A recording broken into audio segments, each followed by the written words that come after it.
Suatu kali datanglah pengantin baru menghadap kepada Rasulullah Muhammad SAW.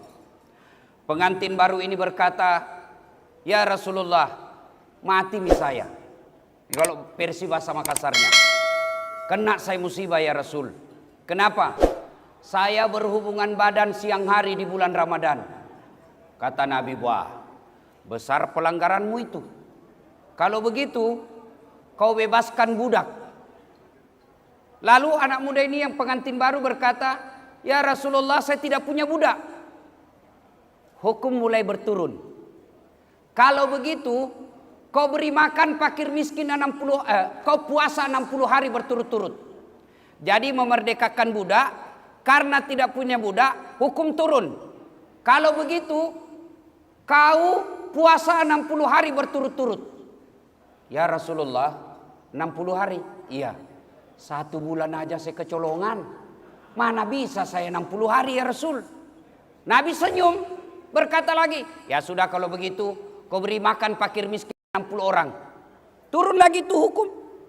"Ya Rasulullah, saya ini orang miskin." Lalu datang sahabat bawa kurma, seperti tadi kita mau buka. Datang bawa sahabat kurma. Kata Nabi, "Kalau begitu," turun lagi itu hukum, Pak. "Kalau begitu, kau bawa ini kurma, bawa pulang, cari orang miskin di kampungmu, kasih ini kurma." Apa kata sahabat ini? "Ya Rasulullah, sayalah yang paling miskin di kampungku." Kalau kita, "Kau sudah miskin, melanggar kau lagi." Rasulullah tersenyum dan berkata, "Ya sudah, bawa ini kau makan dengan keluargamu."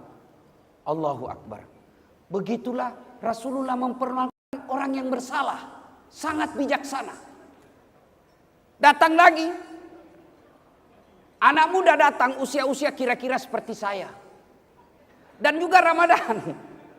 Saya memang akui Pak Menteri, saya tidak gagah.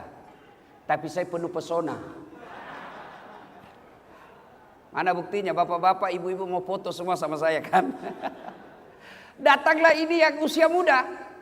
"Ya Rasulullah, bagaimana hukumnya mencium istri di siang hari bulan Ramadan?" Kata Nabi, "Tidak boleh, kau tidak boleh cium istrimu siang hari bulan Ramadan." Tiba-tiba datang yang sudah purna bakti. Kira-kira yang dapat penghargaan tadi, Pak. Kira-kira seumuran itulah. Datang menghadap Rasul. "Ya Rasulullah, bolehkah saya mencium istri saya?" Kata Nabi, "Silahkan kau cium sepuasnya." Datang keberatan yang anak muda tadi. "Ya Rasulullah, kenapa saya tidak boleh? Ini kau boleh." Kata Nabi, "Ini sudah lobet, tidak nafsu lagi dia sama istrinya." Begitulah Rasulullah yang menjadi rahmatan lil alamin. Apa artinya? Karena waktu yang sangat terbatas, saya bisa saja ceramah panjang, tapi kan kita dibatasi waktu maghrib. Bapak harus sholat. Tidak ada gunanya puasa kalau tidak sholat maghrib kita. Kalau saya boleh nanti jam 10, saya boleh jamak takhir namanya. Saya gabung dengan Isya. Apa maknanya? Saudaraku yang Allah amanahi, sebagai petugas pendidik orang-orang yang bermasalah, pegang baik-baik kata Pak Menteri. Saya tadi garis bawahi kata Pak Menteri dan penuh kesadaran. Orang baik saja diurus Pak susah. Sipir-sipir aja diurus Pak susah. Apalagi orang yang bermasalah.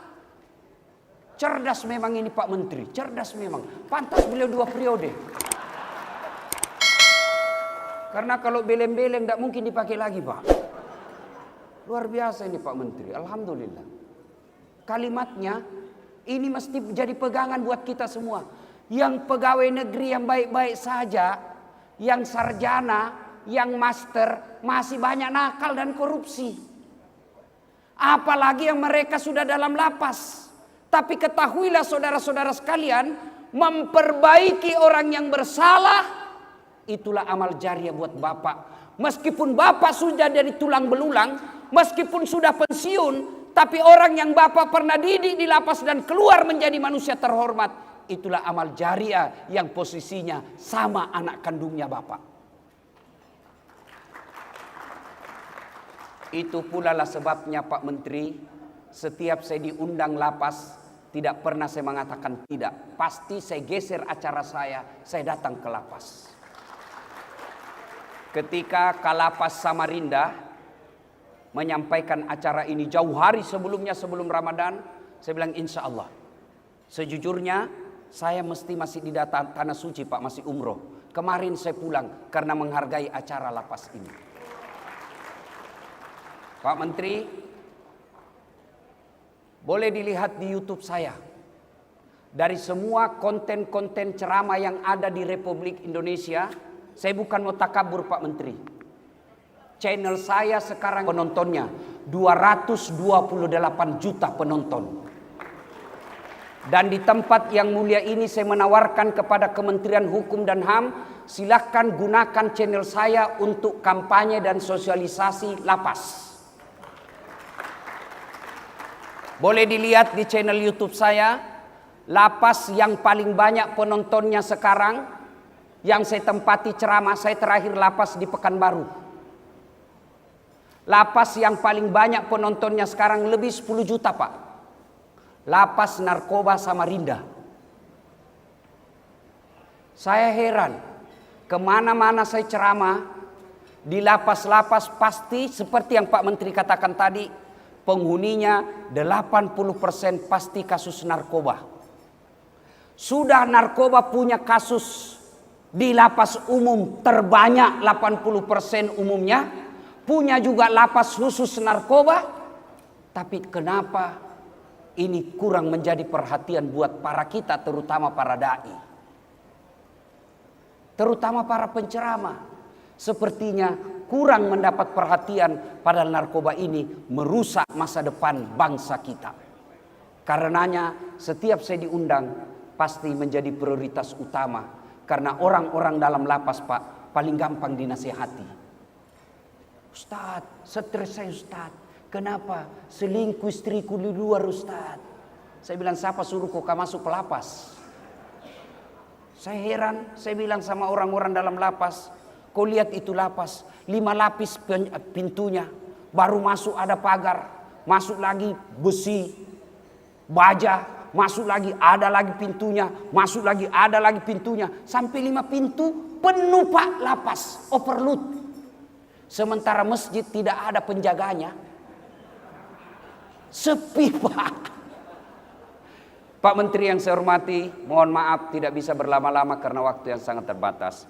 Penghargaan yang setinggi-tingginya kepada saudara-saudaraku yang Allah takdirkan sebagai petugas lapas.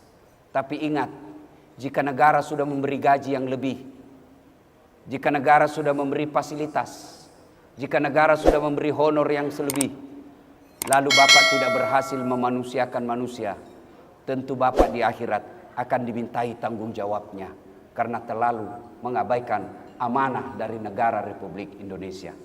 Saya yakin peringatan ini bukan sekedar seremonial belaka, tapi ingin memberikan apresiasi setinggi-tingginya kepada pekerja dan sivitas orang-orang yang bekerja di lembaga pemasyarakatan atas prestasi mereka mengurus saudara-saudara kita yang Allah takdirkan mendapat takdir buruk di hari ini menjadi penghuni atau binaan masyarakat lembaga kemasyarakatan. Semoga Allah menjadikannya sebagai amal jariah Bapak Ibu sekalian.